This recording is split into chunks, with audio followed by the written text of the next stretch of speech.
In his masterful obituary, Remembering Alasdair MacIntyre, 1929 to 2025, Dr. Christopher Kaczor writes, quote, "For more than 7 decades, Alasdair MacIntyre was a prolific and provocative philosopher. He died at 96. The author of more than 200 scholarly articles and more than 20 books, MacIntyre's best-known work, After Virtue, was described in 1981 by Newsweek as, quote, a stunning new study of ethics by one of the foremost moral philosophers in the English-speaking world, close quote.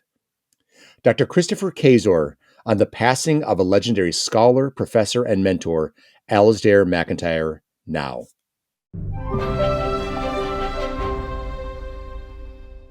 My name is Tod Worner, and this is the Evangelization Culture Podcast from Word on Fire.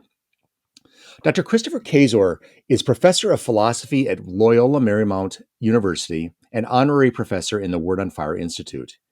He graduated from the honors program at Boston College and earned a PhD 4 years later from the University of Notre Dame.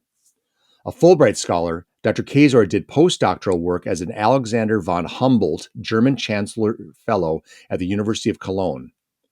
He was appointed a corresponding member of the Pontifical Academy for Life of Vatican City, a visiting fellow at the University of Notre Dame, and the William E. Simon Visiting Fellow in the James Madison Program at Princeton University. The winner of a Templeton Grant, he has written more than 130 scholarly articles and book chapters. An award-winning author, his 17 books include Is Belief Believable?, Jordan Peterson, God and Christianity, Disputes in Bioethics, Thomas Aquinas on the Cardinal Virtues, The Gospel of Happiness, The 7 Big Myths About Marriage, A Defense of Dignity, The 7 Big Myths About the Catholic Church, The Ethics of Abortion, Thomas Aquinas on Faith, Hope, and Love, The Edge of Life, and Proportionalism and the Natural Law Tradition. Dr. Kaczor's views have been in the New York Times, the Washington Post, the Wall Street Journal, the Los Angeles Times, Huffington Post, National Review, and a whole alphabet soup of channels on television. If you turn it on, more than likely, you're going to see the good work of Dr. Christopher Kaczor. Dr. Christopher Kaczor, welcome. Thank you very much.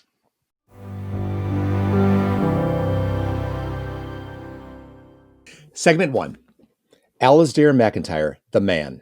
In his seminal philosophical work, After Virtue, Alasdair MacIntyre writes, quote, "What matters at this stage is the construction of local forms of community within which civility and the intellectual and moral life can be sustained through the new dark ages which are already upon us. And if the tradition of the virtues was able to survive the horrors of the last dark ages, we are not entirely without grounds for hope. This time, however, the barbarians are not waiting beyond the frontiers. They have already been governing us for quite some time. And it is our lack of consciousness of this that constitutes part of our predicament. We are waiting not for a Godot, but for another, doubtless very different, Saint Benedict," close quote. So, Christopher, let's begin with a fundamental but important question, and let's begin with a thumbnail, if you will. Who was Alasdair MacIntyre? Alasdair MacIntyre was a professor of philosophy for about 7 decades, and he was known from the very beginning as quite a provocative philosopher, and one that really bucked the current of contemporary philosophy. He's kind of a maverick. So when Alasdair MacIntyre was coming of age, philosophy in the English-speaking world, places like Oxford and Cambridge, focused on questions that were quite distant from what people might think of as moral philosophy. So what I mean is, it was focused almost exclusively on linguistic analysis. So you'd analyze the word good, and you'd kind of debate about, well, what exactly does this word mean? Is it a non-natural property? Is it a natural property? And the discussion of philosophy basically was almost exclusively focused on the meaning of key words, like good or right or prescriptive or descriptive, and really quite far from any contact at all with, you might say, lived human experience, no mention of virtues. And what MacIntyre did was twofold. The first is that he put ethics back into an historical context. So one of his first books was called A Short History of Ethics. And in that book, he begins way back with the ancient Greeks and goes through Plato's Republic and Aristotle's Nicomachean and Eudaimenean ethics, talks about Stoic writers, and goes all the way through the Middle Ages and early modern philosophy. Authors like Spinoza, treats lots of 18th and 19th century authors, and ends in the 20th century. And part of the burden of that book is to show that if we're discussing justice, or if we're discussing what the good is, that discussion is always and necessarily presupposing the forms of social life out of which the discussion emerges. So we can't assume that ancient Greek philosophers, people writing in the Middle Ages, people writing in the early modern time, and contemporary writers all are really meaning the same thing when they talk about justice or when they talk about happiness. Really, there's quite a huge variety of meanings and understandings of these terms, in part because of rival anthropological views, which ultimately are grounded in rival kinds of social life.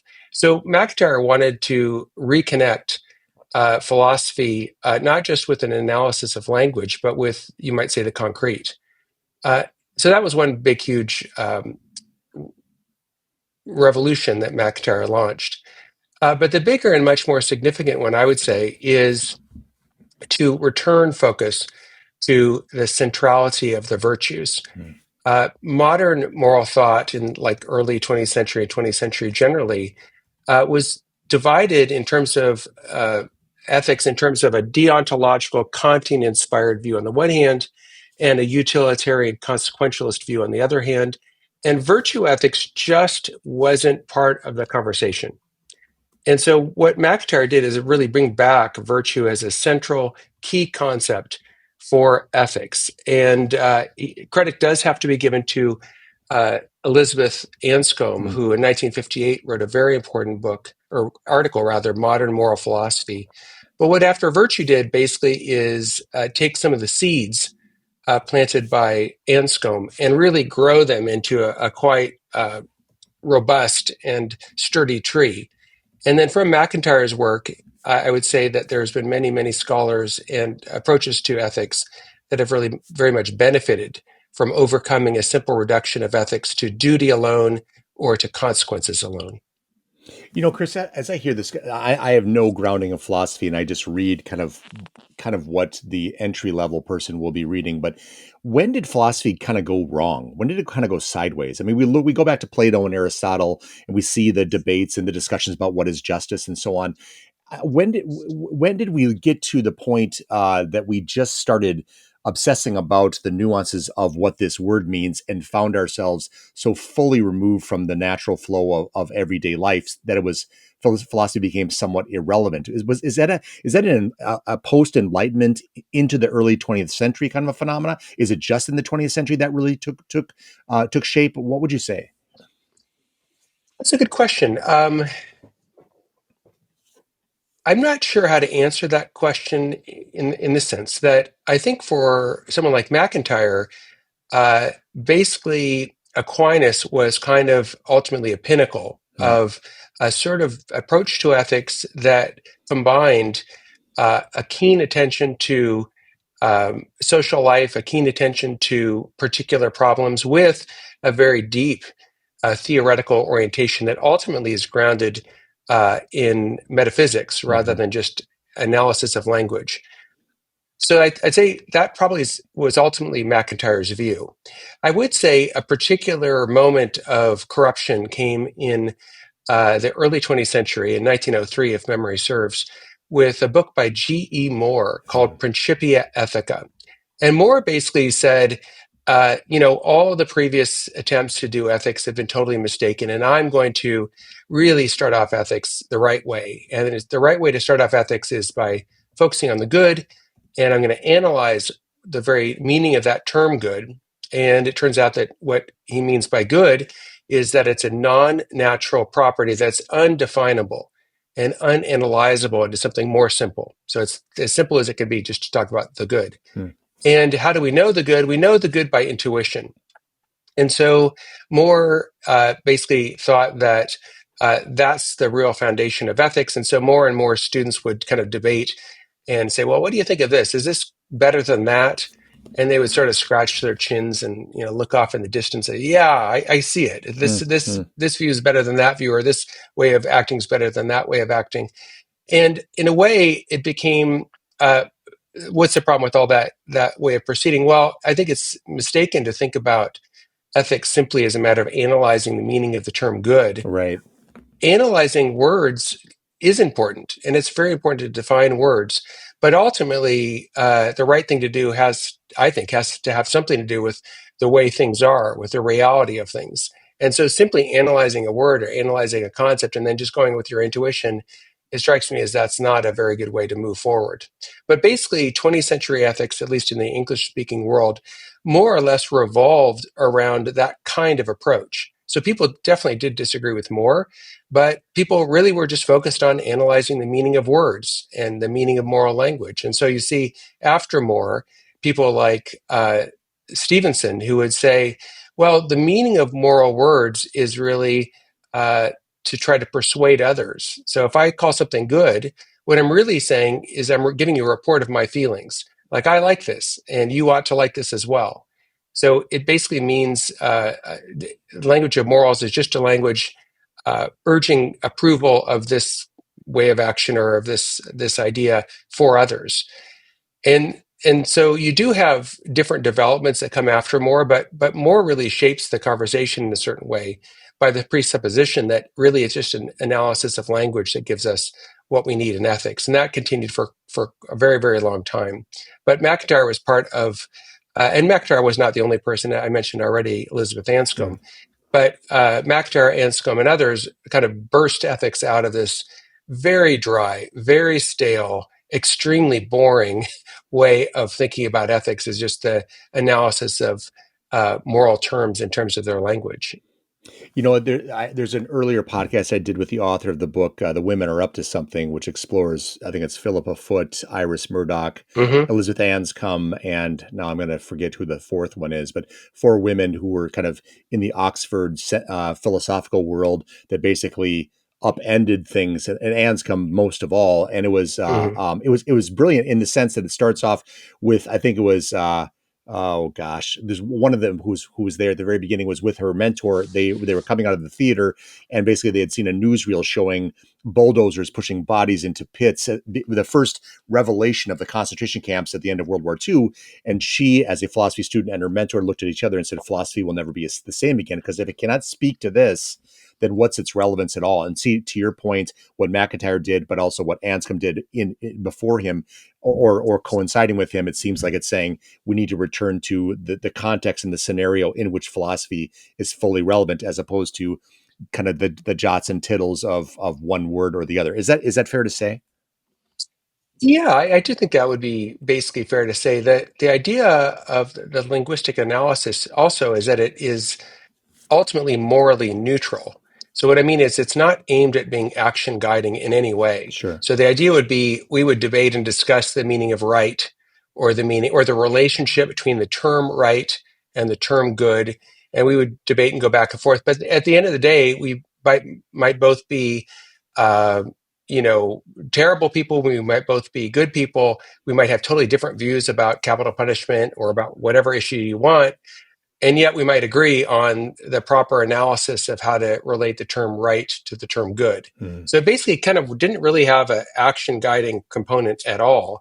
And it was very, very far from any meaningful engagement with any contemporary issues. And so the example you gave, the anecdote you gave of people leaving the theater and saying, well, philosophy can't just continue to analyze the meaning of terms and that's it. And again, I do think we have to give the devil his due. Yeah. It is actually important to define terms. Right. So, and the defining of terms is something that goes all the way back to the ancient Greeks. I mean, Platonic dialogues often revolve around what exactly is the meaning of piety, like say in the Euthyphro.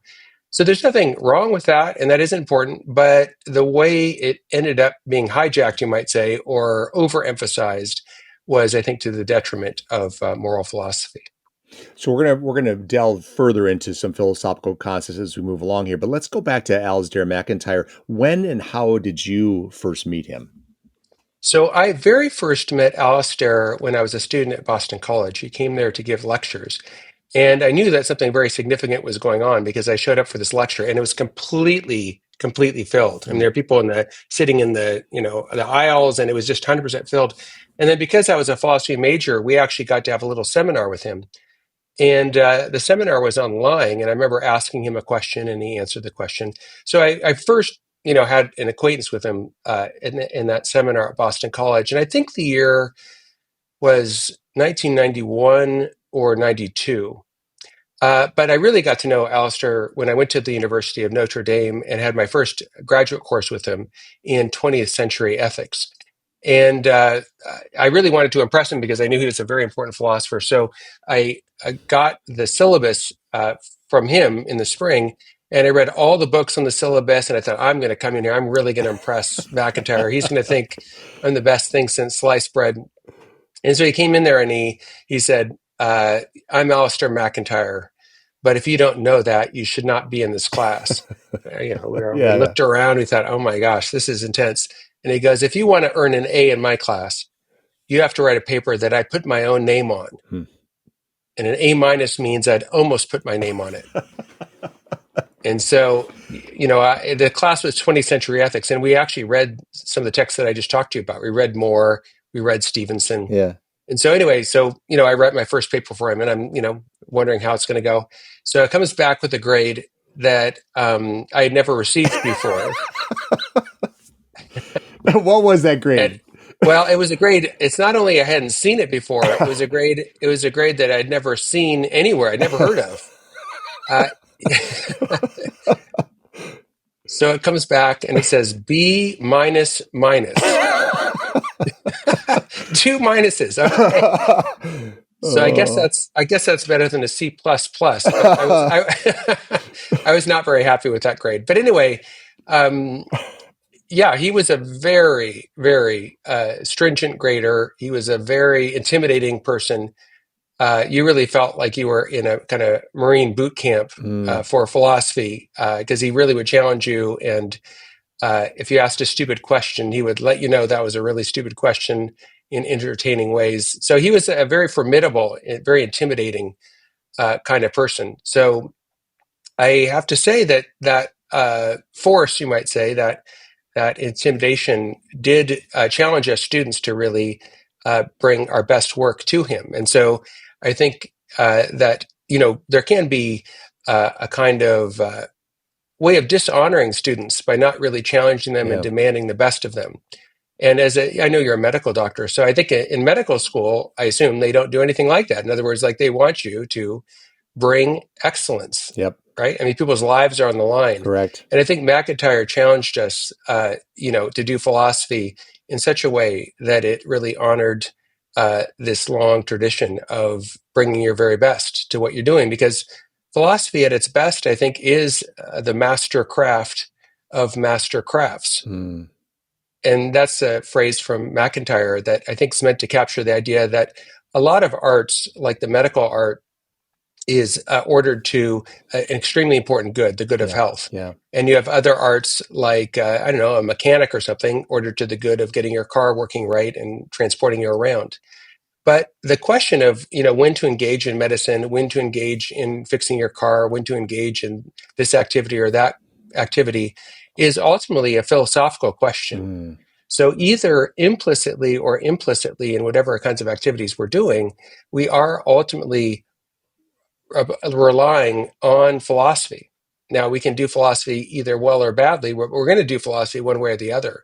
So some kind of philosophy ultimately guides all of our activities, including the kinds of activities we choose to engage in. Well said. Well said.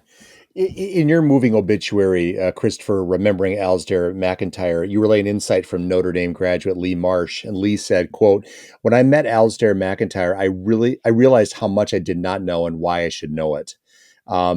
What are some of the attributes of Professor MacIntyre that you admired, or even in your career as a professor, you've tried to emulate? Well, there are quite a few, actually. And to be honest, he's one of three professors that I think about every day before I start my work. So before I start my work each day, I write out a sentence or two, and it kind of varies each day. But one of the aspects of the sentences, or one of the aspects in the sentence, is that I challenge myself to be like MacIntyre. And in what ways do I want to be like MacIntyre? Well, I would say one of the ways is that MacIntyre had a voracious mind that was always willing to change. So if you look at his thought, he has really radical changes over the course of his career.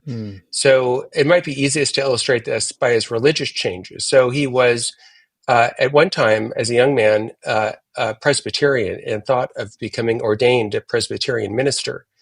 But then he converted and became an Anglican. And then in the 1960s, he converted again and became an atheist. But he told his friend Stanley Hauerwas, I'm a Catholic atheist. He said, because only the Catholics worship a God who's worth denying. And then when he was 55 years old, he became a Roman Catholic. And he converted in terms of his philosophical orientation to become an Augustinian Thomist. And so what I love about that is not that change is good for its own sake. I don't think change is good for its own sake. But I do think that anytime you change for the better, that is good. And I think it's easy in life, and certainly it's easy in the intellectual life, to be stagnant. Yeah. To be just like, hey, this is my view, and I'm sticking with it, and I'm going to, keep recycling it. And it reminds me, this is a line from my dissertation director, Ralph McInerney. He wanted to tell his colleague, who was a prolific author, but kept on repeating the same book over and over, I see you have a new book. What are you calling it this time?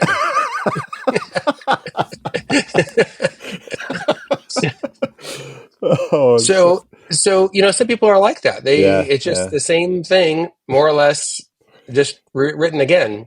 And MacIntyre was not like that, including after his conversion. So he wrote After Virtue right before he became Catholic, and he wrote 3 rival versions of Moral Inquiry after he became Catholic.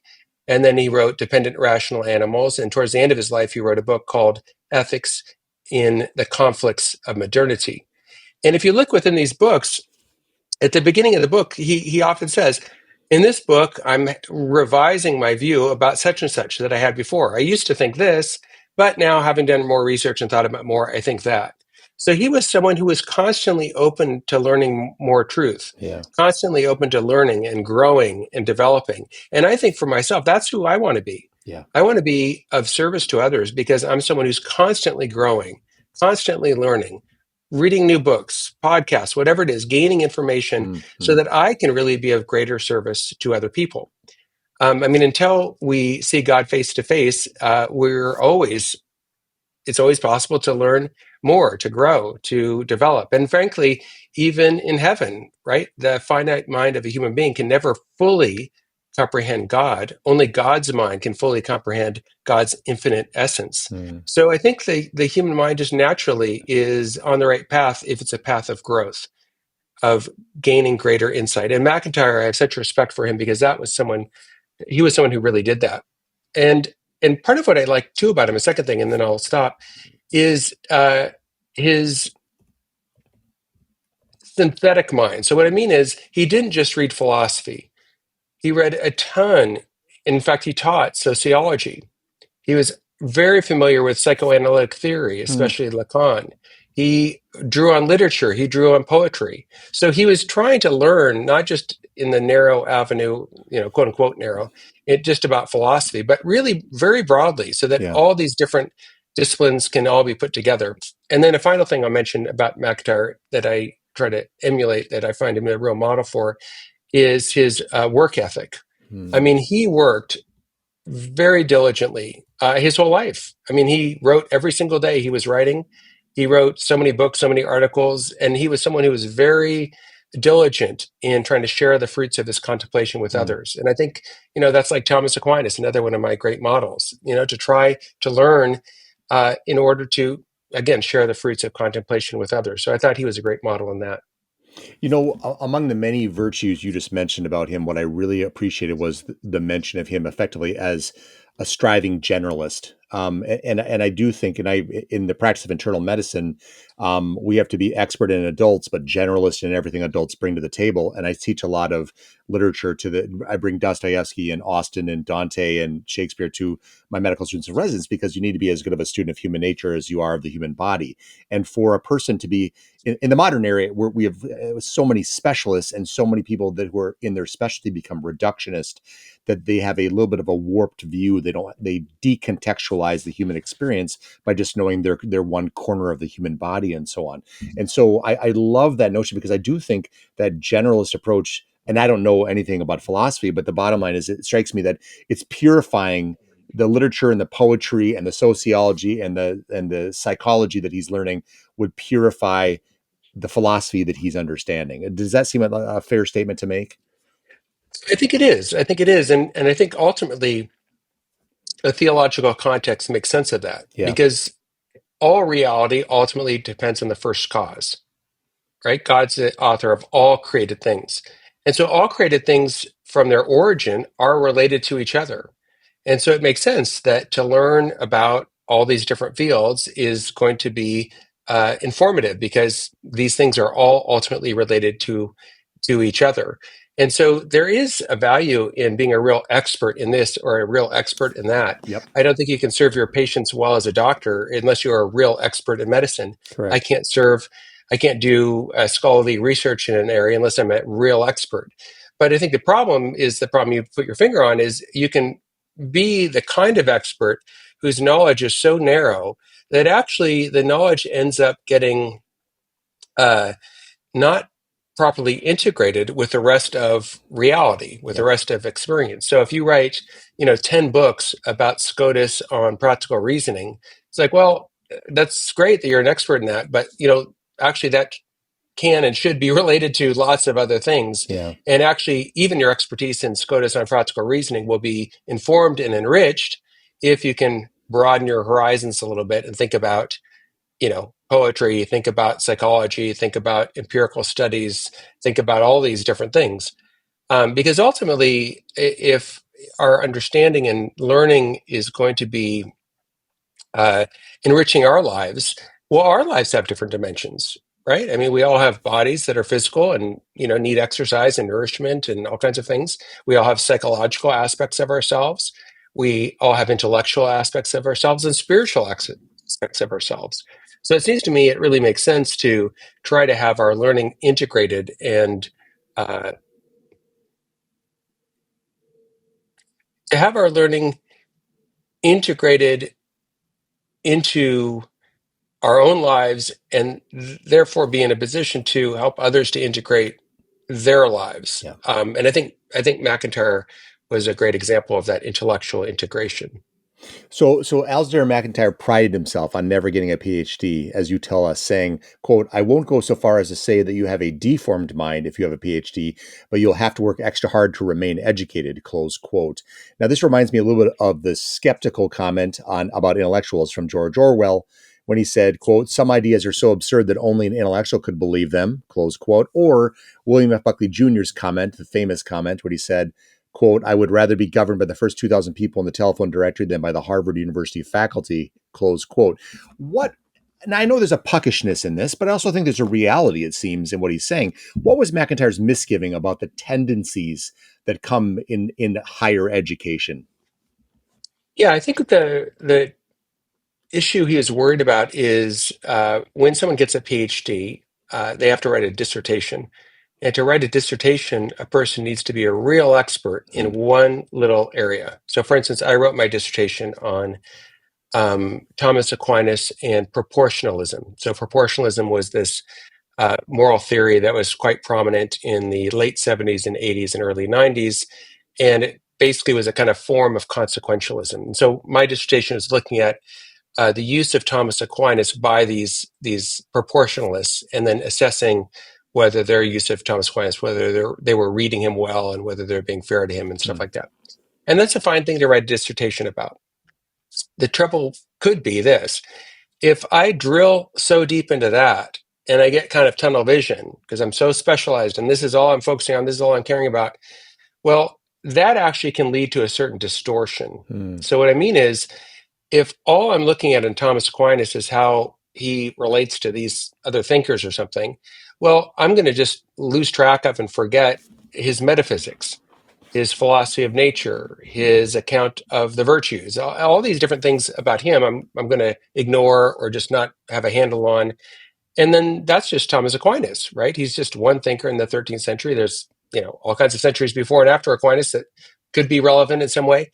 So I think that the problem of specialization, the problem of hyper focus on just one tiny area is a loss of perspective, right? It's similar in a way to a loss of visual perspective, Yeah. right? You can stare at the head of a pin and really focus and really just have your attention just there. But there's a lot of the world that's not there on the head of the pin, right? That Right. if all you're focusing on is this little thing, and again, for hours, for days, for weeks, sometimes years, decades, all you're focusing on is the head of the pin. Well, the rest of the world is pretty rich and important, and you're going to miss out on that. And frankly, you'll even miss out on the head of the pin, because to really understand the head of the pin, you have to see it by contrast with and in a relationship to all the other things that are in the world. Yeah. Yeah. Well said. We've laughed many times already throughout this podcast. You reflect in your obituary or your remembrance of Alasdair MacIntyre on his sharp, dry, and at times biting wit. Can you say a few words about his sense of humor? Yeah, he definitely had a biting wit, and he focused often on philosophical interlocutors. So he read a book by Hans Kung about God's existence, and his remark was, "Now I understand what purgatory will be like." And he also, of other Catholic theologians, he said that they are passionately interested not in God or in moral questions, but in each other, right? Yeah. And Yeah. so he had a lot of sharp remarks for philosophers. He called Aristotle a supercilious prig, and yeah, he liked to sprinkle his writings with these sort of zingers and these sort of sharp remarks for people. So he had a real kind of quite funny, but kind of a biting wit for sure. How would you? The other thing you have to relay to us is how did he find himself guilty or responsible for breaking up the Beatles? Yeah, so the story goes, or the contemporary, most people believe that the Beatles were caused to break up by Yoko Ono, that Yoko Ono started dating and then married John Lennon, and that basically drew Lennon away from the Beatles and ended up breaking up the Beatles. And uh, John Lennon met Yoko Ono because he was at an art exhibit. And he was looking around the art exhibit and he thought, this okay, it's not that great, just kind of not blown away by it. And then in the middle of the art exhibit, there was this very tall ladder. And he goes, well, what's that? So he walks over to the ladder, climbs up the ladder. And at the very top of the ladder, there is a magnifying glass. And he gets out the magnifying glass and he looks at the ceiling and he sees the word yes written on the ceiling. So he climbs down the ladder. He's like, I got to meet this artist. This is so amazing. What a fantastic, uplifting, positive message. I love this. It's great. Who's the artist? Where's the artist? I want to meet the artist. So he's introduced to Yoko Ono, and the rest is history. But what you may not know is that Alasdair MacIntyre is the one who lent the ladder to Yoko Ono for that art exhibit. So if Alasdair had not lent that letter to Yoko, and then maybe if there's no ladder, then John Lennon's not so impressed with the art exhibit and doesn't want to meet Yoko. And then if he never meets Yoko Ono, maybe the Beatles would still be touring like the Rolling Stones. The what ifs of history. The what ifs of Correct. history. Oh, that's Correct. great.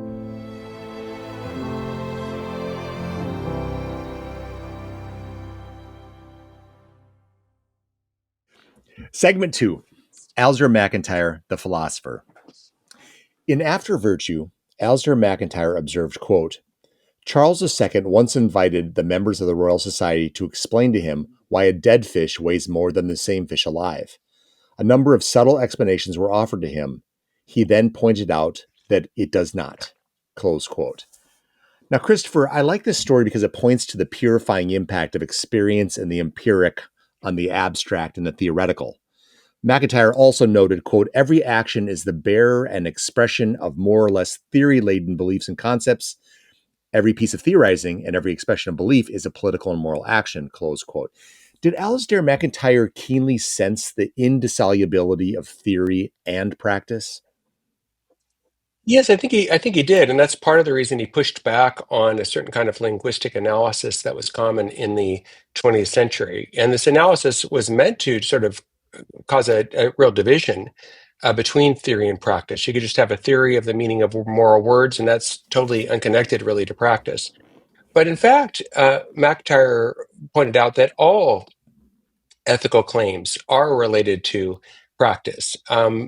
All ethical claims are embedded in a wider social context. And so, for the ancient Greeks, for instance, the idea of being a just person is intimately related to the role of the individual in the community. So, you're just qua father, you're just qua mother, you're just qua warrior, just qua artisan. So justice is related to your embeddedness in a community and your role in that community. And so MacIntyre thinks that, in fact, our ethical outlook and our ethical views are shaped in ways seen and unseen by the social uh, context that we find ourselves in. And that's true for the ancient Greeks, but it's also true for today. If you think about how much of our own lives are shaped by the use of technology, and we may not even be aware of it because it's a little bit like, fish aren't aware of the water they're swimming in.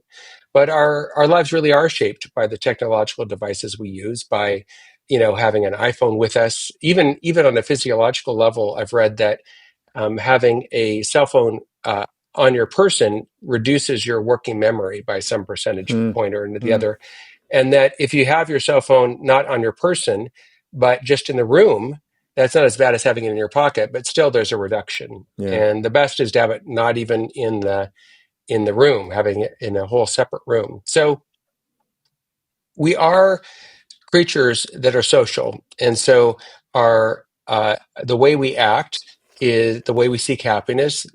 What we consider right or wrong is inevitably influenced by those around us, and this is something that's really rooted in our animal natures, right? Mm. So MacIntyre is big, especially in his later work, Dependent Rational Animals, on emphasizing that human beings are animals, right? We're a rational animal, but we're animals. And so to think of us as just brains in a vat or ghosts in the machine or just a mind disconnected, trapped in the prison of the body, all those are really false ways of thinking about us as human persons. But because we are uh, human animals and we have mirror neurons in our minds, we can't help but constantly be monitoring our environment and adjusting our behavior and adjusting what we're doing in accordance with that.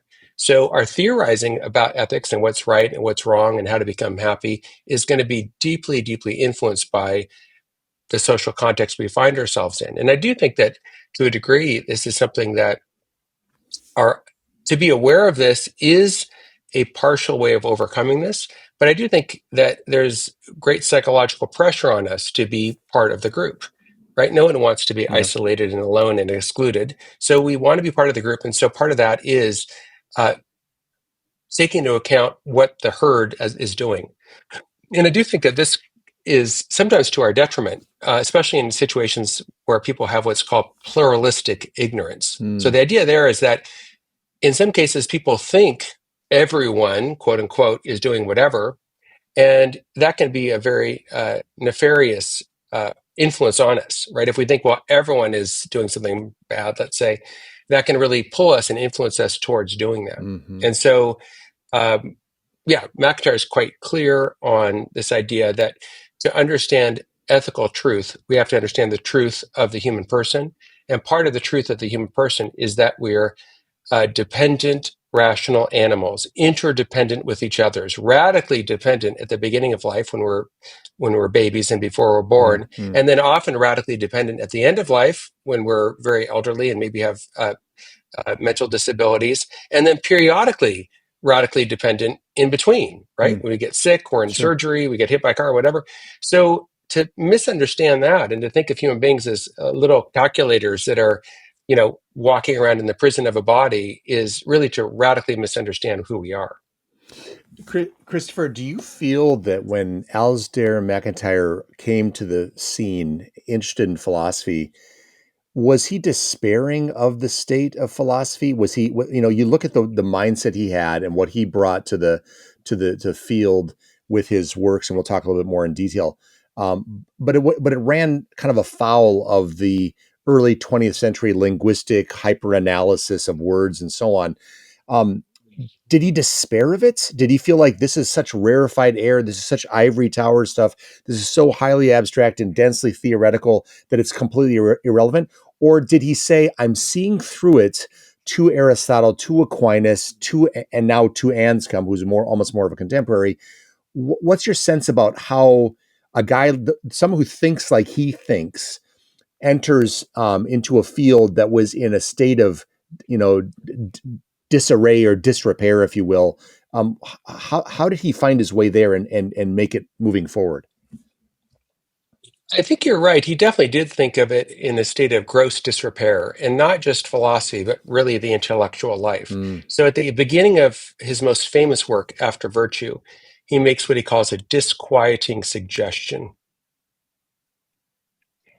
And the idea is that he says, imagine a world in which laboratories have been blown up by groups of roving anarchists who are trying to destroy knowledge. And so they blow up laboratories and they kill professors and they destroy books and then let's say these people go away and you try to reconstruct what various sciences are, and you've got a page or two from this book and a page or two from that book, and you've got kind of shards left over from all these different disciplines, and you're trying to put it all together, but you really can't because you just got a little bit of this and a little bit of that, and it's unclear how they're related, and so there's different theories about how to relate these things.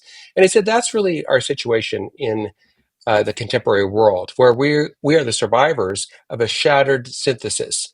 And so we have a little, shard of this. We've got a kind of idea that there's certain rules that we should always obey, that people have human rights. And then you got a little of that. You've got the idea that consequences matter in ethics. And you've got, a kind of fragmentary view of this and a fragmentary view of that. So he thought that the intellectual scene was really quite disordered. And so really what his project was to point out the disorder, and we're not going to see it as disorder unless we understand the intellectual history that preceded this. And so he spent a lot of time doing that, and then he also spent a lot of time in a very positive way to, well, how do we move forward from there, right? So if we think about one of his other books, Ethics in the Conflicts of Modernity, his last book, in that book, he's really focusing on human desire. And in a way, it's like René Girard, where he's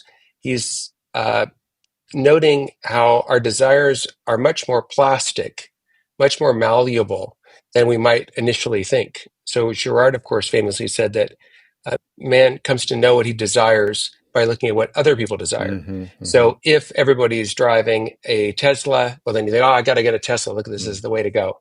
If that goes out of style and everyone's driving something else, well, then you'll think that's the way to go. And so our desires are really things that we can reformulate, as it were. We can shape. We're not just given desires. Even desires for food. You might say, well, we're given desire for food. Yeah, yes, of course we need nourishment. But think about the huge variation among the kinds of foods that people like. And even within your own life, you might think, hey, at one point in my life, I loved this. And then I ended up not liking it. So I'll give you an example from my own life. In graduate school, I started drinking Mountain Dew. And basically it's because it had caffeine and sugar, and I wanted, to be on the edge of my seat, as it were. And I drank it for like a lot, 6 cans a day. I mean, drink a lot of it for, I don't know, years, 15 years, 20 years. And then I read this stuff like, oh, this is terrible for you. And I thought, all right, well, I probably should try to take care of my health. So I stopped drinking it. And just for fun, this was maybe 2 weeks ago, I had a Mountain Dew, because I haven't had one in, I don't know, several years. So I'll try it. And I could hardly drink it at all. I didn't drink it. I drank like 4 sips. I was like, this is disgusting. Awful. It's awful. So I just stopped. So, for me, that's like a great example of the reality that desires are not, are shapeable, right? That we can shape our desires. Yes. So anyway, MacIntyre's project, I think, isn't only negative. That is to say, he's not simply saying, oh, we're in a mess. There's fragmentation. We've lost something great. Oh, well, that's the end of the story. It also includes a positive project for what we ought to investigate now and what is important to know and to do now. Christopher, you mentioned this. So you've written this in Remembering Alasdair MacIntyre, saying, quote, conventional wisdom has offered the bare alternatives of Kantian duty-based ethics and utilitarian consequentialist ethics, echoing themes found in Elizabeth Anscombe's modern moral philosophy. After Virtue revolutionized the field by reintroducing virtue ethics as a viable alternative and by calling into question modern moral philosophy as an attempt to make sense of the shards left over from the shattered pre-modern synthesis of Athens and Jerusalem, close quote. So we've been talking all along about the ideas of MacIntyre and elements that come out of After Virtue. After Virtue is such a to my understanding, such a lightning bolt work that just kind of shook the foundations. Can you just speak about some of the other themes that came out of After Virtue, why it was turned into such a iconic work, about emotivism and so on? Just a few more words about the significance of what he proposed in After Virtue. So in After Virtue, MacIntyre really covers a lot of ground. I Yeah. mean, he talks about generalization in the social sciences and calls that into question. He looks at the work of Nietzsche and basically says that our ultimate choice is between Nietzsche and Aristotle, and that the other options like utilitarianism, options like Kant, really are no longer viable. So, for instance, if we think about Kant, he thinks that ultimately the justification that Kant and neo-Kantians give of human rights ultimately are infeasible, that they're not really going to work. Mm. And so he rejects that as a foundation of ethics. And then similarly, he rejects all utilitarian forms of ethics. And part of the reason he rejects that is that utilitarianism, and by that I mean the view that we ought to seek the greatest happiness for the greatest number, Mm-hmm. and that happiness is understood in terms of pleasure and the lack of pain, that utilitarianism is ultimately unworkable. So Jeremy Bentham thought of pleasure, the ultimate goal of utilitarianism, as a unified concept. So basically, if you're comparing pleasures, the only way you can compare two pleasures is in terms of intensity and duration.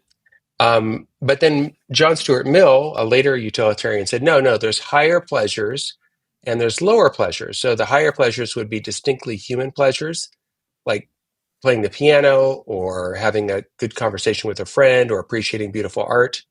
And then the lower pleasures would be the kind of pleasures that a dog or a cat could enjoy, like eating food or drinking water, things like that. And basically, Mill said, no, the higher pleasures are higher quality, and those are to be preferred. Now, what MacIntyre notes is that you can differentiate pleasures to a much more refined degree. In other words, even among higher pleasures, there are all kinds of different kinds of pleasures. So, for instance, the pleasure of playing the piano is just a different kind of pleasure than you get from having a good conversation. And having a good conversation is a different kind of pleasure than the pleasure you get from seeing beautiful art. So, in fact, all kinds of different activities give rise to different kinds of pleasures, right? I mean, think about the pleasure you get from different kinds of sports, right? It's just not the same to watch, a basketball game as it is to watch a football game. There's kind of different, it's a different thing. Yeah. So, in fact, if we think deeply about pleasures, what we're driven back to is not the simplicity of Bentham, who wants to reduce the pleasures of poetry and the pleasures of philosophy and the pleasures of boxing all to the same thing, but rather to the complexity of Aristotle, where he'll say that every kind of activity has its own distinct kind of pleasure. And so basically he thinks that ultimately the choice is between Aristotle and Nietzsche. And then he ends up thinking that Aristotle is right. And he goes on in later works to consider the nature of practical rationality and the nature of justice. And then maybe the work that does the best job of critiquing a kind of Nietzschean perspective is his Gifford lectures called Three Rival Versions of Moral Inquiry.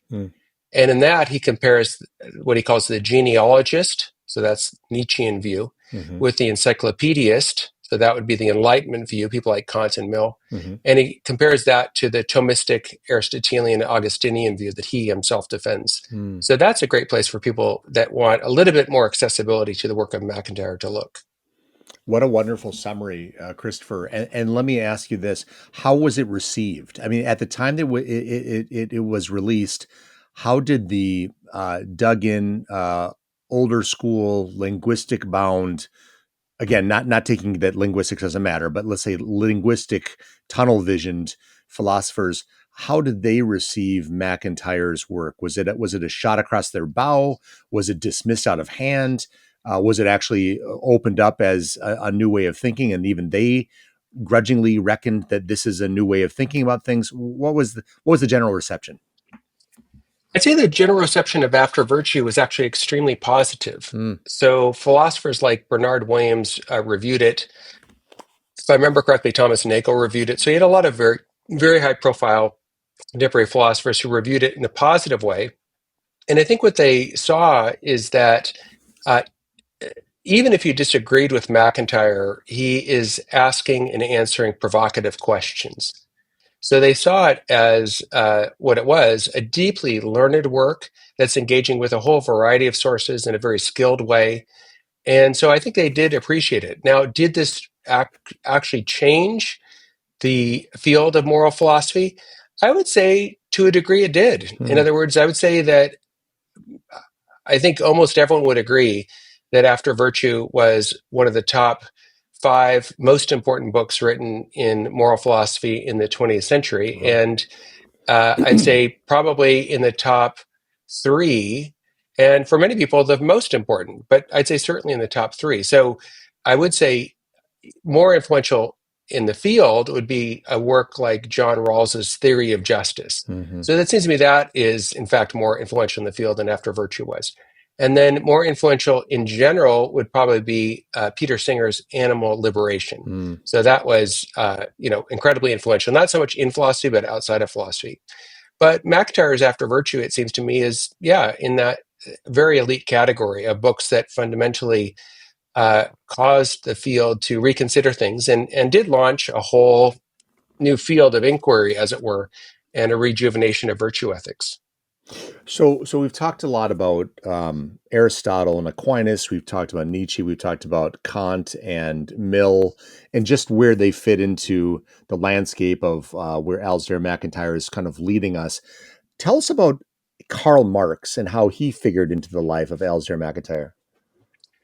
So MacIntyre was a card-carrying Marxist for part of his life. And when Stalin invaded the orbiting countries of the Soviet Union, that caused MacIntyre to really reconsider his Marxism, at least his the card-carrying element of it. But MacIntyre actually continued to, you might say, be sympathetic to and endorsing of certain Marxist themes all the way throughout his life. So all the way through his life, he has, you might say, a fundamental orientation towards what Marx would call the proletariat. So he's constantly talking about, the people working in fishing crews, the people working on farms, you might say the manual laborers, the blue collar workers. You might say this is a really recurring theme in MacIntyre all the way through, and I would say he maintained the idea all the way through that an unbridled capitalism, that's kind of word he would use, a phrase he would use, is something that's detrimental. And in that way, obviously Marxism and Catholicism are fundamentally opposed to each other. But in that respect, they're not. So in other words, if you mean by unbridled capitalism, the idea that human individuals and human groups ought to devote themselves to making money in such a way that that is the ultimate goal of their lives, that is just another word for what Catholics would call greed, right? A disordered love for money. Yeah. So there's a difference, of course, between a kind of unbridled capitalism that makes money the ultimate goal, and therefore, in a way, God. There's a huge difference between that and a more qualified endorsement of the free market. And that you find in, St. John Paul II, for instance, in his work Centesimus Annus. So there's nothing wrong with business. There's nothing wrong with trying to apply your trade and trying to support your family through making money. But there's something very seriously wrong with forms of capitalism that make making money the ultimate goal. And because making money is the ultimate goal, see no limits whatsoever on the making of money, right? So if you have to make money by selling drugs to grade schoolers, well, that's what you got to do because Yeah. that's the only thing that ultimately matters. I mean, that's something that obviously MacIntyre and the Catholic tradition would very much condemn. Let's talk about how he ultimately, if I'm not mistaken, as you recall in your work, remembering Alasdair MacIntyre, how he ultimately arrived at Joseph Ratzinger becoming uh, among his favorites, if not his favorite 20th century philosopher. Yeah, so the reason I know about MacIntyre and Ratzinger is because I was in class with him one day, and he walked into class, and before class, he got there a little early, and he was reading the Ignatius Press catalog. Hmm. And somebody asked him, "Oh, I didn't know that you were into this, and something or other." And he said, "Yes, Joseph Ratzinger is my favorite theologian." Hmm. And so we thought, wow, that's very interesting. So he didn't really expand on his comment more than that. But I do know that he was very keen in engaging with the Catholic intellectual tradition. So certainly writers like Thomas Aquinas, he wrote quite a bit after his conversion about the thought of Aquinas, but also more contemporary Catholic thinkers. And I'm thinking here in particular of St. John Paul II. Hmm. So he wrote extended scholarly articles both on Veritatis Splendor, which is about the foundations of the moral life, and about Fides et Ratio, faith Hmm. and reason. Hmm. So these are two encyclicals that MacIntyre gave significant attention to.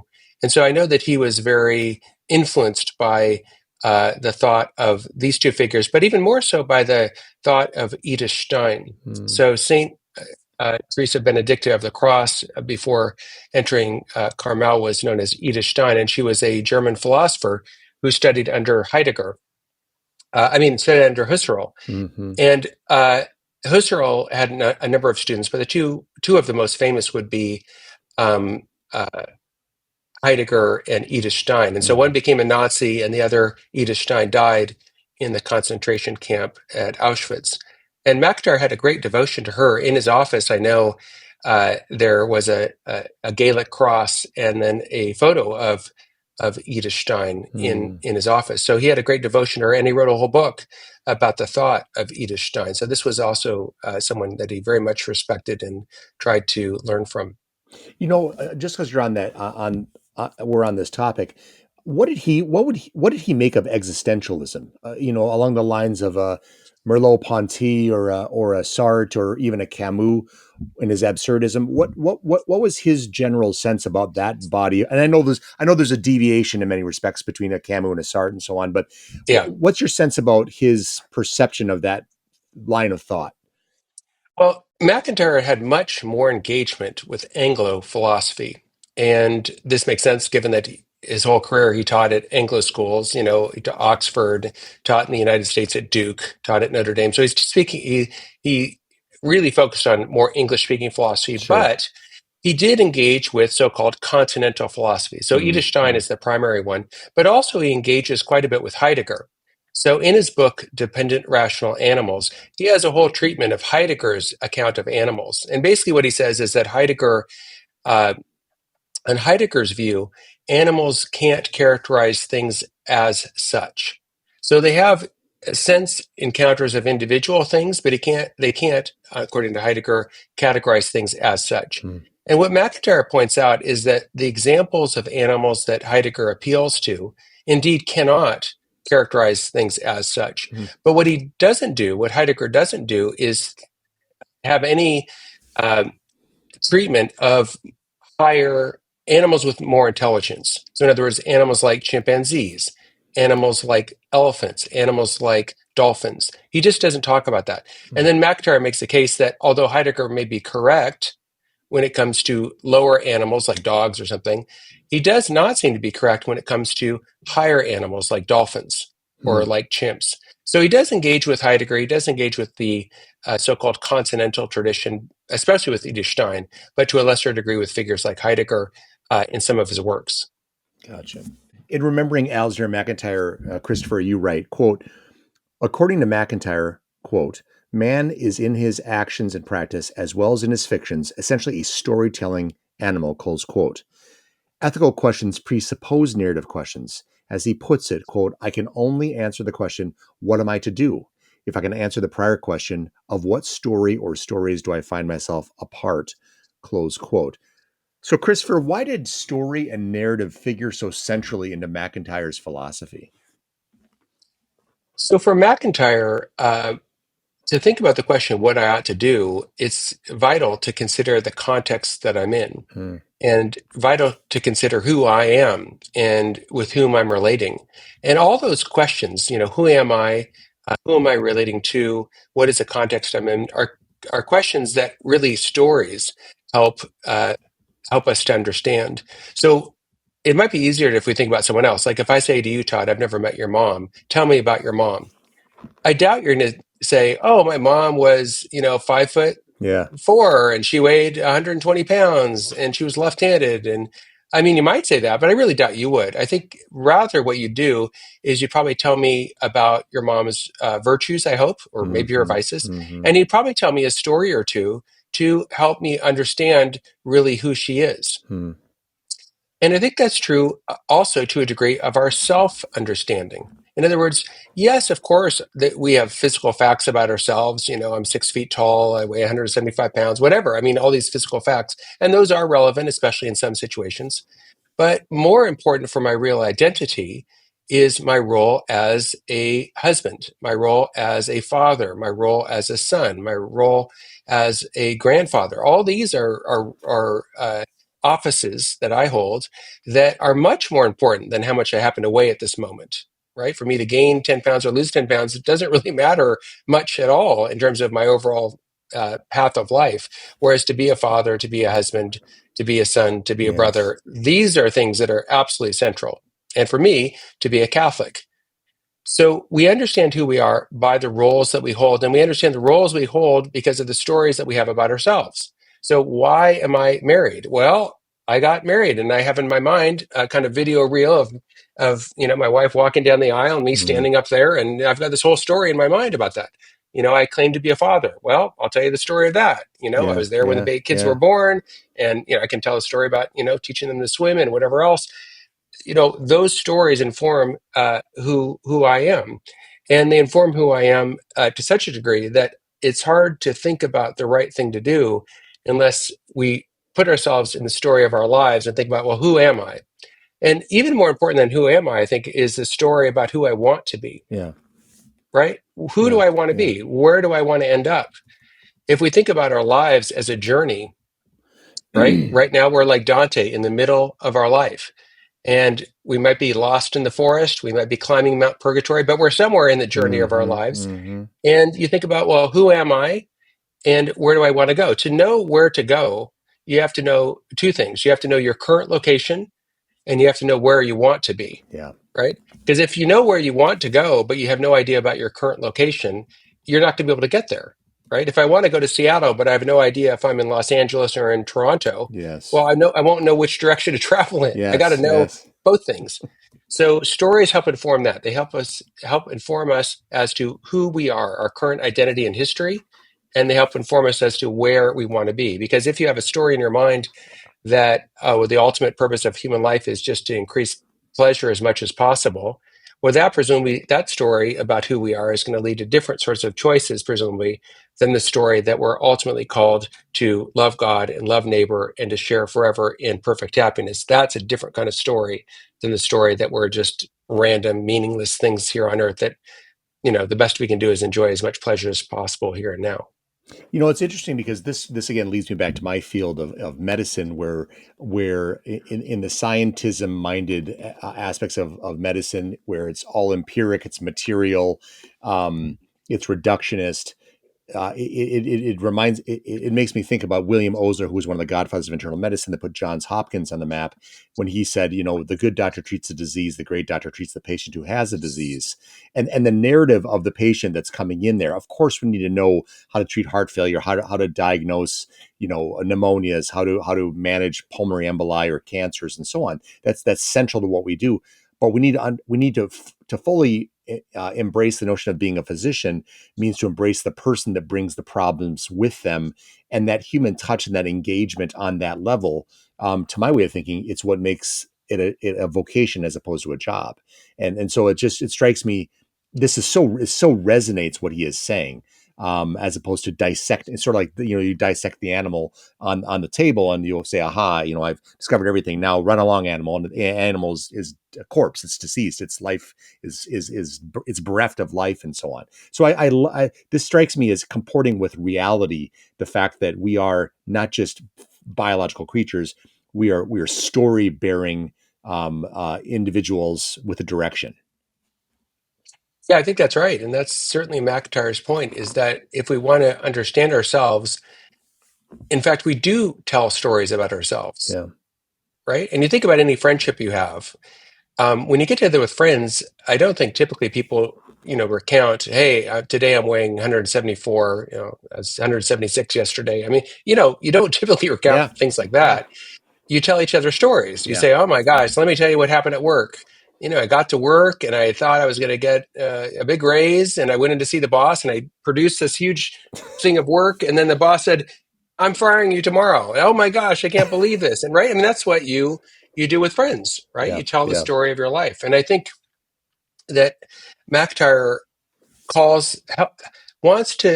us to call attention to the stories we tell ourselves and the stories we tell others, because those really do shape us. And if we're not mindful of that, I think the stories that we tell ourselves and tell others can shape us in ways that maybe we don't want to be shaped. Yeah. Christopher, you wrote an essay before we move to our last segment. You wrote an essay critical of a New York Times obituarist, asserting that if you're going to write an obituary of a great moral philosopher, you must first know the basics of moral philosophy. So what did that writer get wrong? And even more importantly, what does one do about the misunderstandings that result from such writers who misunderstand their subject?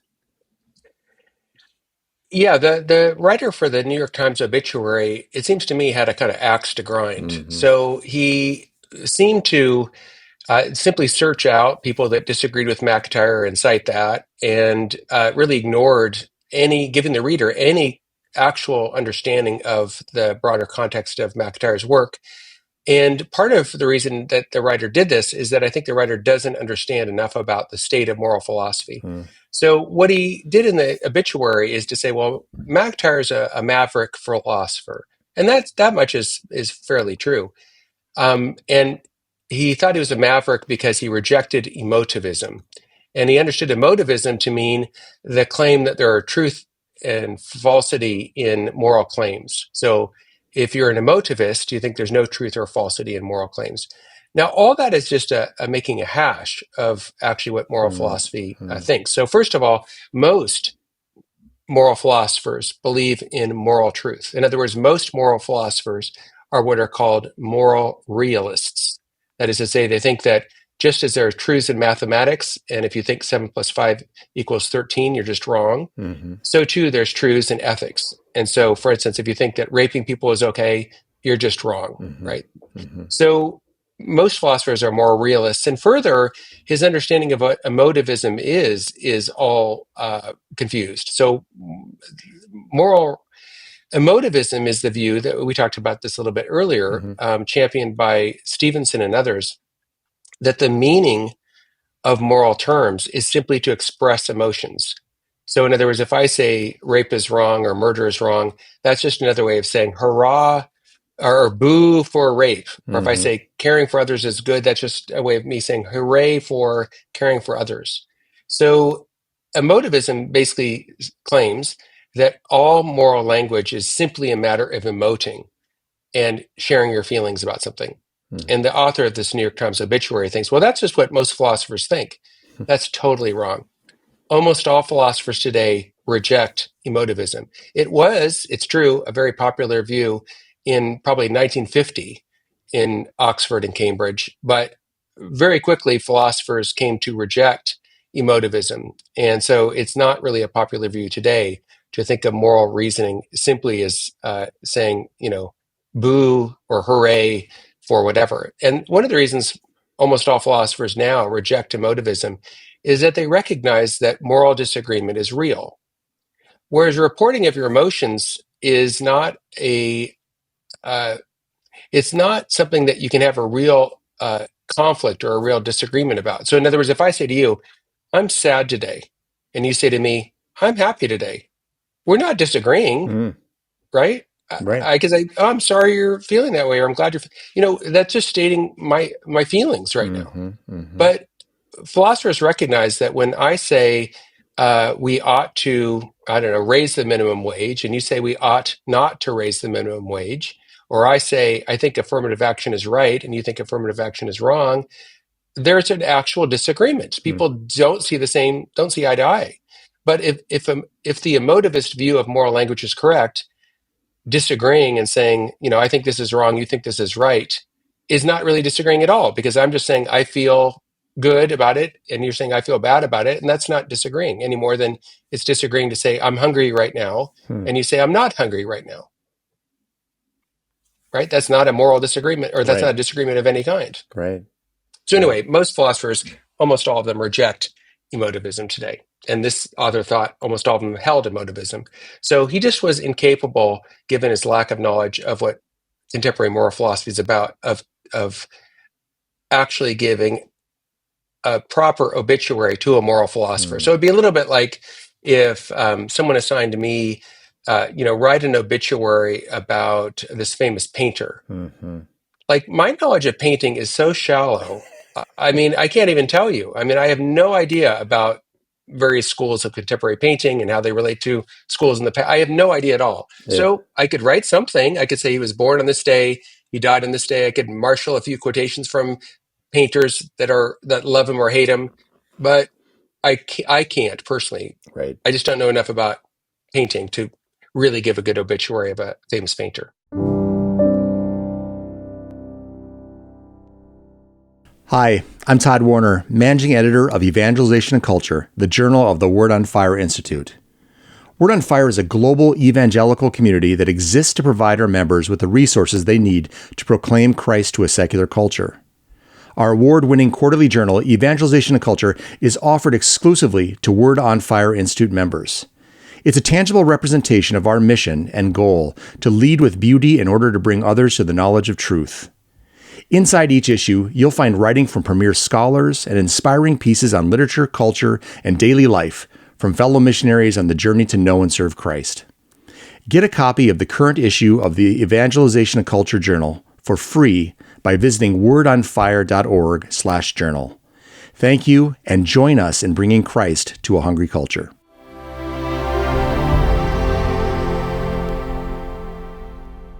Segment 3. Alasdair MacIntyre, the Catholic. In remembering Alasdair MacIntyre, Dr. Christopher Kaczor notes, quote, MacIntyre's multiple conversions were also religious. In the 1940s, he considered becoming a Presbyterian minister. In the 1950s, he became an Anglican. In the 1960s, he became an atheist, but he was a Roman Catholic atheist, quote, only the Catholics worshipped a God worth denying, close quote. So you stole my thunder a little bit earlier, Christopher, but it's worth repeating. It's worth repeating. So Christopher, tell me, MacIntyre did make this long journey as a really deep thinking and discerning philosopher, but also as a religious, a theological traveler in the midst of his philosophy that ended in the Catholic Church. Can you tell us about the paths he found himself on that led him ultimately to the Catholic faith? I don't think I can tell you as much as I wish I could tell you. I Yeah. wish MacIntyre had written more about this. He didn't write that much about that, but I can tell you what I have read from what he has written. Mm-hmm. He said that in teaching Thomas Aquinas to students and trying to show students that Thomas Aquinas is wrong, he gradually came to believe that Thomas Aquinas was right. Mm. And in doing this, actually, it's very similar to another contemporary convert, Edward Feser. So Ed Feser, in teaching Aquinas to students and trying to show how bad these arguments were and how they didn't work, ended up coming to the conclusion that actually these arguments do work. Mm. And MacIntyre was similar. He went from thinking that you could not show that God existed, that there's no good argument for holding that God existed. He came to believe that actually there were good arguments to show that God existed. And so MacIntyre, as an adult, I am not sure his exact age, I think it was 1983, he was around 55 years old. ended up converting to Catholicism and also converting philosophically to become an Aristotelian Thomist. So he was basically an Aristotelian before, and then he came to see that Thomas Aquinas was the best interpreter of Aristotle, and not just the best interpreter of Aristotle, but also a thinker that brought to completion elements of Aristotle that were incomplete and needed revision. So he came to respect Aquinas's work tremendously. And so for the rest of his life, he was a Thomistic Aristotelian. But I should note, too, that he was not static in that. In other words, his work after his conversion is still, like his work prior to his conversion, dynamic, where he's engaging with new thinkers, he's engaging different kinds of questions and different kinds of projects, and still changing his mind about all sorts of things. So you see, for instance, in his last book, he says right at the beginning, well, this book, I'm having to revise and change some of the things that I talked about in my earlier books, like After Virtue. But he did remain a Catholic after his conversion for the rest of his life. And I think he was someone who took his faith quite seriously. I remember seeing him on the Feast of the Immaculate Conception, a holy day of obligation, seeing him at Mass. And so I know he was a practicing Catholic, someone who, did his best to live out his faith. So Christopher, criticized by a fashionable thinker that G.K. Chesterton would never be a first-rate writer because he was a dogmatist, aka a Catholic. Chesterton simply responded, quote, "There are only two kinds of people, those who accept dogmas and know it, and those who accept dogmas and don't know it," close quote. How did Alasdair MacIntyre's contemporaries receive the news of his conversion? That's a good question. I'm not exactly sure I have great answer for that. I don't know Sure. exactly how all his contemporaries received his conversion. I will say this though. I had lunch with with Sir Bernard Williams, who is a contemporary of Alasdair's and another very famous philosopher. And I remember at lunch, he told me that he almost converted to Catholicism, and he had some reason for not converting. And I remember at the time wishing that I were smart enough to come up with a good response to his reason for not converting. But I was, I think, intimidated by this famous Sure. British philosopher and didn't come up with anything at the moment. But I think the reality is that philosophers converting to Catholicism is definitely not something that's unique or distinctive of Alasdair MacIntyre. You think about Elizabeth Anscombe. Yeah. She was also a convert to Catholicism. Her husband, Peter Geach, another famous philosopher, converted to Catholicism.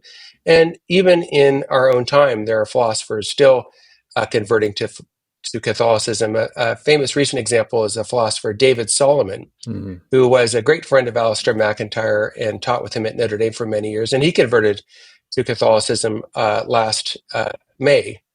And so, you do have a long line of distinguished philosophers who converted. And I think what they all share in common is the fundamental conviction that faith and reason are harmonious, that faith and reason work together, that therefore you don't have to choose between being a philosopher on the one hand and being a person of faith on the other.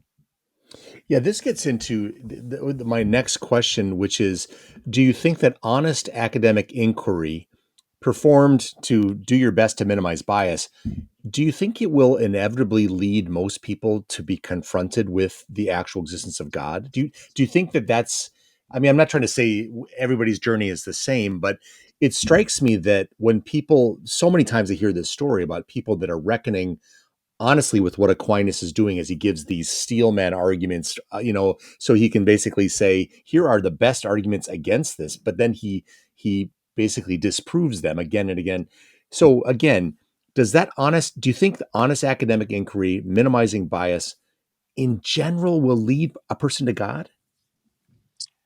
Well, I do. I mean, I think that considering arguments for God's existence and considering arguments against God's existence, it seems to me that the strength of the argument is in favor of God's existence. So I do think also that there are cultural and personal things that can either help someone to believe in God or harm someone believing in God. So, for instance, if people in your life, your parents and others, were treated you terribly, and then they were people who said they believed in God, well, that's probably not going to help you come to the conclusion that God exists. And the reverse is true, right? If you have parents that are very loving and kind, and they, promote certain ideas, I think it's likely that's going to make that idea seem more plausible to you. But I do think there's a very, very long list of people whose journey to a deeper faith life and a faith life in a community did begin with considering carefully arguments about God's existence. And so I think there's real value in that. Now, that's not to say that the journey to God for everyone is a journey that involves philosophical considerations of God's Right. existence. I think for Right. many people, a journey to God can begin with an experience of beauty. You think about all the people whose belief in God is either arises or deepens because they have children and they fall in love with their children. They're looking at their little baby and they're just overwhelmed with gratitude that all this is possible. So it seems to me that is probably the more common route Yeah. for most people to come to a deeper understanding of God or to begin to believe in God. But I do think it's a big world, and you do have intellectuals and people whose intelligence are captivated by these sorts of questions. So for them, yeah, it seems to me that philosophical arguments can be quite useful. And really for everyone, they're useful in the sense that even if your path to God is, let's say, through beauty and through, um, looking at your beautiful child after the child's born, still, I think if you become convinced through argument that this just can't be true, that belief in God is like believing in a square circle, well, then that's going to hinder things a Yeah. lot, if not Yeah. extinguish it. So I think there's value in considering these arguments for sure. Christopher, when you reflect upon the academy in which you are placed, what do you feel that there are a lot of people who are teaching philosophy at not just a Jesuit school or other Catholic schools, but at public schools? Is there a richness of faith that you're finding among colleagues, among people you rub elbows with at conferences and so on, or are you saying, or would you say that sadly it's not enough? Well, in philosophy, there's been a real shift over the last, let's say, 30 or 40 years to be more open towards considering religious questions. And I Mm, think a lot of the credit has to be given to another professor from Notre Dame named Alvin Plantinga. mm, So Plantinga started a group called the Society of Christian Philosophers that really did open the door of philosophers towards thinking about religious questions in a new way. And I would say there was a kind of a default atheism that reigned in philosophy, let's say in the 1950s, 60s, 70s, 80s. But basically in the 90s and since, primarily spurred on by the work of Alvin Plantinga and others too, I do think that there's a much greater openness to theism among contemporary philosophers. mm. Two final questions, Christopher. You've been so generous with your time. What, in your estimation, is Alasdair MacIntyre's enduring philosophical legacy? It's hard to know what anyone's legacy will be. So my best guess, though, is that MacIntyre will be seen as a model for many philosophers, and I know he already is a model for many philosophers. But I think he'll be seen as a model of integration, Mm, of moving philosophy beyond simple logic chopping and into an integration with what we can know historically, what we can know sociologically, what we can know even theologically. And I do think that philosophy in general is moving in that kind of direction, but I think MacIntyre is definitely a kind of model for one way to do that. And I hope that his legacy will continue, and I'm confident that it will. mm. Finally, Christopher, how were you? And you've obviously alluded to this throughout our conversation, but if you could distill it for us, how were you personally formed by Alasdair MacIntyre as a thinker, as a scholar, and as a Catholic? So for me, one of the things that MacIntyre really gave to me was a sense of the standards of philosophy. In other words, he had incredibly high standards for what would count as real achievement in philosophy. And so part of what he helped me to realize is that I had a very, very long way to go.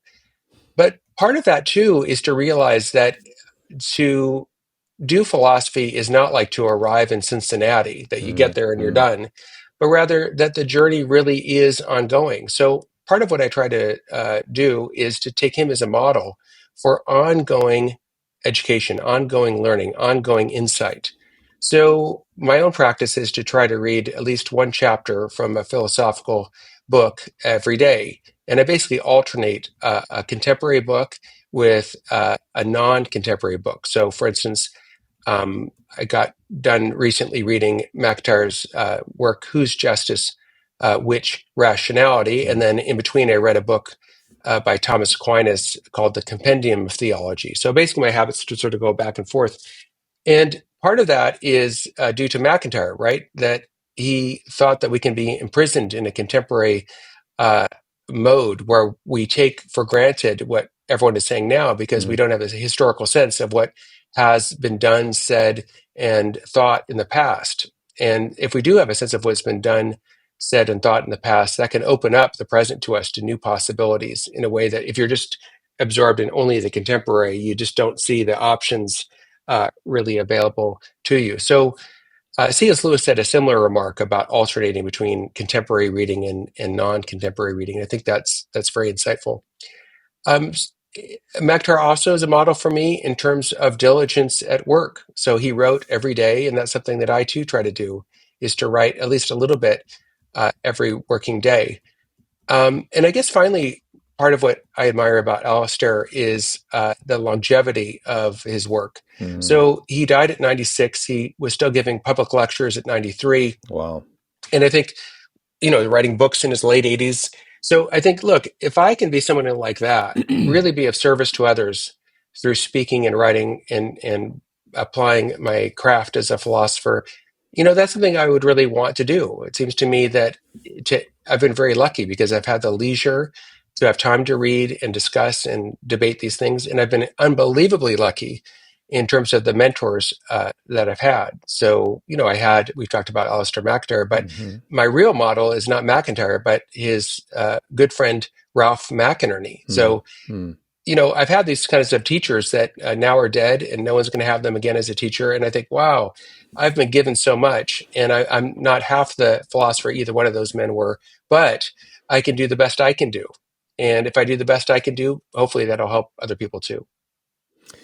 Dr. Christopher Kaczor, Catholic, philosophy professor, author, and student of the great Alasdair MacIntyre. Thank you so much for this conversation. It's been a pleasure talking with you.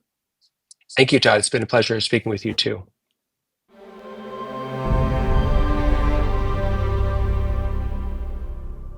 So I've been thinking, mentors matter. Unquestionably, Alasdair MacIntyre was an intellectual giant. A moral philosopher of the first order, he published works like After Virtue, which not only shifted the philosophical landscape, but as Christopher Kaczor put it, brought virtue back to its central position and placed ethics squarely into a historical context. When pen was placed to paper, this was the thinker of the first order. But Alasdair MacIntyre was also a mentor.